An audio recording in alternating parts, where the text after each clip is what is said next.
Hey, folks, welcome to the Alliance Pro Wrestling Network. I'm Lewis Carlin. This is the Alliance Pro Wrestling Network podcast. If you're enjoying this YouTube channel, if you're liking what you see, if you're liking what you hear, do me a favor and kindly hit that subscribe button. I would greatly appreciate it. Okay, April 4th, just a few days away. New Japan Pro Wrestling having a huge show. Sakura Genesis going to be live on New Japan World. I can't wait. The big news of this show will be Kota Ibushi defending the IWGP World Heavyweight Championship against the winner of the New Japan Cup, Will Ospreay, a leader of the United Kingdom, United Empire. I'm sorry, United Empire. He could be the leader of the United Kingdom, but leader of the United Empire. It's going to be an absolutely terrific match. This is one match that every professional wrestling fan is going to need to see. Should see. It's going to be a fantastic match, tremendous main event. But there's also something else that's happening on that card. The United Empire, as I just mentioned, Will Ospreay, who's the leader of, they are going to be unveiling a new member of the United Empire. So the big question is, who is going to join the United Empire at Sakura Genesis on April 4th, just a few days away? Lots of names are being touted out there. Lots of names are being suggested, speculated. I touched upon it on my last podcast. I predicted it's going to be Yo. I said Yo is going to turn on show and become the new member. But as I thought about it, I was thinking there were other people out there that might make a little more sense than Yo. So that's why I wanted to do this podcast here again and go over it again in more detail this time. I know I mentioned Yo. Yo had just come back from injury. He showed up the New Japan Cup Finals and said that him and Show are going to team up and go after the IWGP Junior Heavyweight Tag Team Championship. Show is already on his way to establishing himself as a single star. So them teaming up again and going after the Junior Heavyweight Tag Team Championship doesn't really make much sense for them to actually win the title. So I was thinking that maybe Yo is going to turn on Show and join the United Empire. Now, as I said, that was my initial prediction, and I discussed it with a number of people. But as I thought about it, there are other people that are there that might make a little more sense. It's still very possible that Yo is going to turn on Show, and they're going to feud. They'll have a one-on-one feud, and that's potentially. But I'm changing my prediction. That's why I'm doing this podcast. I'm changing my prediction. And I'm going to get to the prediction in a second, but there are a couple of names out there that are being suggested. Yota Tsuji, who is Young Lion right now. Unfortunately, he can't go on excursion due to COVID-19 from what I'm reading, but he just keeps getting better and better and better. And I think he's a little above the Young Lion status right now. So he's a possibility. He's a name that I'm seeing being thrown out there. Shota Umino, who's in Rev Pro in the UK, and he's another name that's a possibility. Andrade, which is another great possibility, just released from the WWE. Granted his release, he does not have a 90-day wait clause. Doesn't have to wait 90 days. I should say 90-day non-compete. So he doesn't have to wait 90 days. So he, in fact, could head on over to New Japan and be that surprise secret weapon. But he's got, but the match is actually against Los Ingobernables de Japan. And I think if he's going to go out there, he's going to rejoin that group. So I don't think it's going to be Andrade unless he wants to turn his back on Los Ingobernables de Japan, Tetsuya Naito, Sonata, Shingo Takagi. But I don't think it's going to be him. And so that leaves there's one more name out there. And this is the guy who I think it's going to be. Okay, I know, again, I apologize. I predicted Yo on the last podcast, but I'm changing my prediction. It's okay. It's April 1st. The show is 3 days away, so I'm allowed to change my prediction. So I am predicting that it's going to be, are we ready? Drum roll. I'm predicting it's going to be Toa Inare. That's my prediction right there. That makes the most sense when you think about it. When I did the last podcast, I wasn't even thinking about Toa Inare, but as I thought about it more, makes the most sense for it to be Toa Hanare. Toa Hanare is a extremely talented wrestler. Hasn't really gotten the push that he deserves. I know they were teasing him a few months ago going after the open weight title, but never really got the push. But this is his chance now. Spot open in the United Empire, and they're not calling it a mystery partner. They're calling it a secret weapon, and Tohanari is a weapon, so makes the most sense. So I'm going 100% Toa Hanare. But whoever it is, it's gonna be I can't wait to see it. I'm saying Toa Hanare, but we'll see who it is. I mean, if it winds up being Andrade, if he turns on Los Ingobernables de Japan, that's fine by me too. If it's Shota Umino, if it's Yota Tsuji, again, I don't think it's gonna be Yota Tsuji because he's still really a young lion. And like I said, he's above the young lion status, but technically he's still a young lion. And I think they would just wait for the COVID restrictions, which are about to end, in my opinion, and then send him on excursion either to the UK or to the US. So I think it's gonna be Toa Hanare. I'm going with 100%. It's going to be Toa Hanare. That makes the most logical sense, and it's smart move. Again, he's going to get a push now. He's going to be part of the faction, and I could see him with the open weight title, the never open weight title down the road, 100%. So let's go. Toa Hanare will be the mystery partner, the secret weapon for United Empire, and yeah. Let's do it. Let's give Toa Hanare the push that he finally deserves. All right, so let's run down the whole show. Let's run down the whole show for Sakura Genesis. Again, April 4th on New Japan World. Can't wait for that show. So the first match is going to be Duki, Zack Sabre Jr. Taichi against Jado, Tangaloa, and Tamatanga. I'm going with Bullet Club to win that one. I think Dookie will take the loss.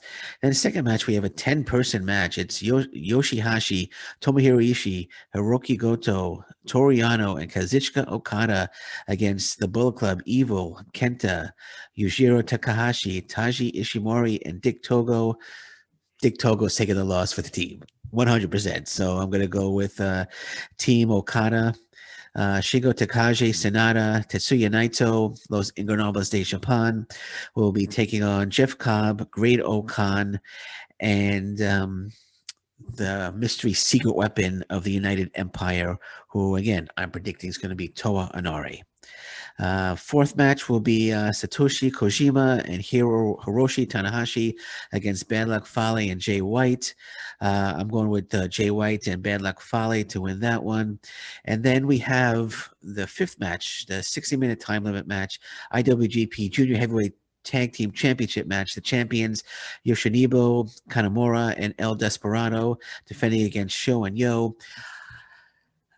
I think Yo's going to turn on Sho. I don't think he's going to be part of the United Empire, but it's possible. Anything can happen. But I really think that Yo is going to turn on Sho in this match, and Sho and Yo will establish themselves as single stars. Sho is already establishing himself as a single star. I don't think he wants to go back to tag team.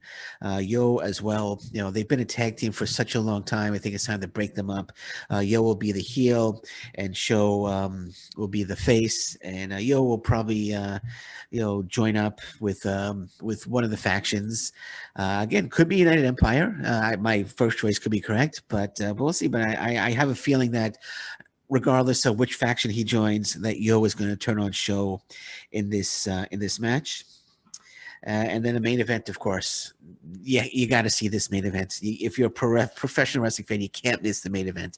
The IWGP World Heavyweight Champion Kota Ibushi defending against the New Japan Cup 2021 winner, leader of the United Empire, Will Ospreay. This is going to be absolutely fantastic.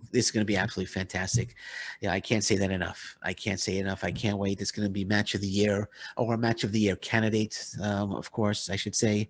But when all is said and done, Kota Ibushi will retain, in my opinion, he will retain the IWGP World Heavyweight Championship. So, but I can't. That's going to be like a 40, 50-minute match. It's a 60-minute time limit. I think they're going to use most of those 60 minutes and have just an absolute stellar match. And I can't wait. Just 3 days away from that show. And speaking of the IWGP World Heavyweight Championship, they just revealed a new title design. Not everybody is digging it. I'll admit, I'm not digging it. I'm not digging it. It looks okay. I mean, it doesn't look terrible, terrible, terrible. And a lot of people are crapping all over it, but I like the old style better, the old design better. Kind of wish, I kind of wish that they just kept both titles. I mean, just Kota Ibushi just relinquish one and have somebody build somebody up and give them that title. Let them be the Intercontinental Champion. I would have put it like around the waist of like Tomohiro Ishii or something. He definitely deserves that title. But they combined the two titles and they created a new one for Kota Ibushi. And again, it's not terrible, but it's not beautiful either. um, People are comparing it to the WWE Divas title, but hey, just think about the guy that's holding it right now, Kota Ibushi. He's the best wrestler in the world, without a doubt, in my opinion, the best wrestler in the world. And if anyone can make that title look fantastic, it's Kota Ibushi. So before I know there's a lot of jokes about it out there, and people are making fun of it. But let's give it a chance. Let's give it a chance. It's designed. It's supposed to be designed like a crown. It's kind of similar to a very old design that they used to have years and years and years ago. I think they were trying to copy that design. But again, it's not the worst design I've ever seen, but it's definitely not near the best design I've ever seen either. But again, I much prefer the old title, the old design. I kind of wish they kept it, but hey, it's not my decision to make. So it is what it is, and let's just enjoy it. That's all. I mean, people are I've been seeing on social media, it's like people's lives are coming to an end because of the design. Just everyone needs to just relax a little bit and just enjoy the wrestling. Just enjoy the wrestling. It's the best promotion in the world, New Japan Pro Wrestling, and the title is what it is. There's nothing anybody can do that is not working for New Japan Pro Wrestling can do to change it. So let's just accept it, get on with our lives, and enjoy this main event on April 4th. Okay. Okay. So AEW. Let's talk about AEW a little bit, and then we're going to wrap this up. AEW. A lot of people I've noticed on social media. A lot of people have been complaining that AEW they're signing older stars. Christian Cage. The Big Show they signed. They're getting I'm trying to think of some. Well, let's just use that Big Show and Christian Cage and older WWE stars that they're bringing on, and that people are kind of getting upset about. Saying, why are they bringing all these old stars for that? But let me tell you something. AEW is doing it right.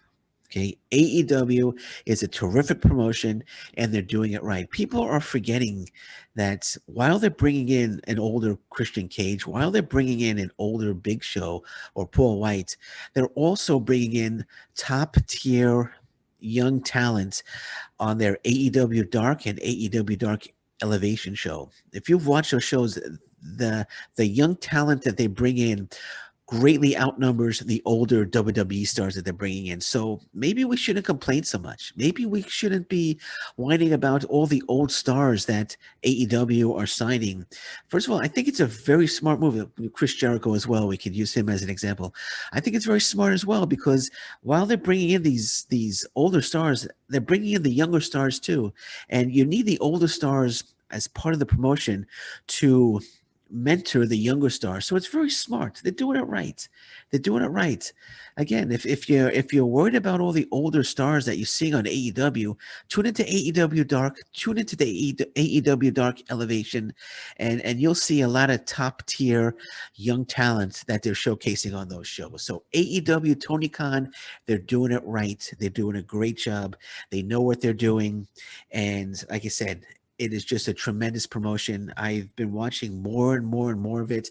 I'll admit, when it first started, I didn't really watch it on a weekly basis, but it kind of caught on to me, and I'm watching AEW Dark. I'm watching AEW now. I'm watching it more on a weekly basis, and I'm really, really enjoying it. It's a great promotion, great product, and again, Tony Khan, AEW, they're doing it right in terms of bringing in older stars, and in terms of bringing in younger stars with AEW Dark and AEW Dark Elevation, and it's Impact Wrestling could, if they were smart, they could watch and learn, because they're I mean they're not doing it that way. They're not doing it that way. But I'm not going to knock Impact Wrestling, but I will praise AEW and say, great job, AEW. Again, you are a promotion that is doing it right. Job well done, AEW and Tony Khan. Okay, on that note, I'm going to say thank you very much for listening to me today. I'm Lewis Carlin. This is the Alliance Pro Wrestling Network podcast. Until next time, thank you very much. Take care. Bye-bye. And stay safe, everyone. So long. Bye-bye.